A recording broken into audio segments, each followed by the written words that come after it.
tengah hiruk pikuk pentas politik nasional, saya justru kepikiran apa namanya eh, kebocoran yang dilakukan oleh jajaran kabinet. Ini baru sebatas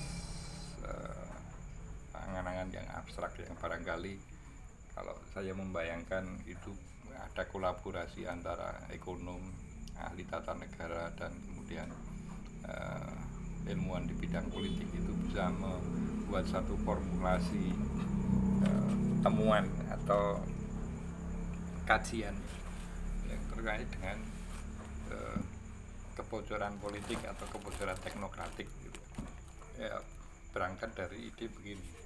Jadi kalau misalnya job deskripsi seorang menteri dalam 5 tahun itu, misalnya contoh kasus menteri perdagangan, maka ada rencana kerja yang harus dilakukan, kemudian berdasarkan timeline yang sudah ditentukan itu ada misalnya target-target sekian persen harus terrealisir. Nah, kalau ada hajat politik di penghujung kabinet ini, maka kita menyaksikan beberapa menteri yang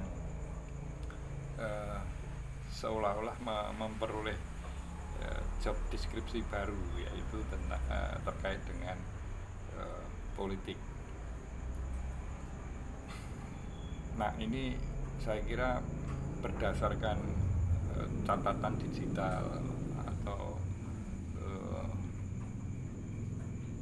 dokumen-dokumen yang ada di kementerian, itu nantinya bisa jadi bahan studi untuk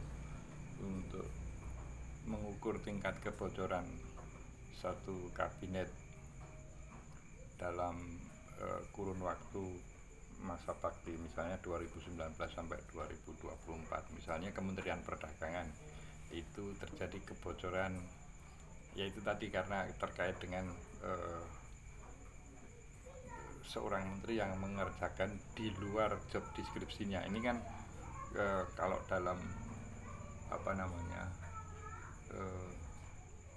bahasa oportunitas itu kan tidak mungkin seseorang itu mengerjakan satu hal itu pada saat yang sama mengerjakan pekerjaan yang berbeda. Nah, ketika dia melakukan pekerjaan yang terkait dengan politik, maka pada saat yang sama sebetulnya dia sedang meninggalkan pekerjaannya sebagai seorang misalnya menteri perdagangan. Nah, ini kalau diukur, saya kira orang-orang seperti Bima Yudhistira atau Apriliani itu bisa mengkalkulasi tingkat kebocoran ini diukur dengan rupiah. Dan ini barangkali saya tidak tahu, sepertinya belum ada penelitian atau studi mengenai tingkat kebocoran, ya sebut saja untuk sementara ini kebocoran teknokratik karena hajatan politik gitu.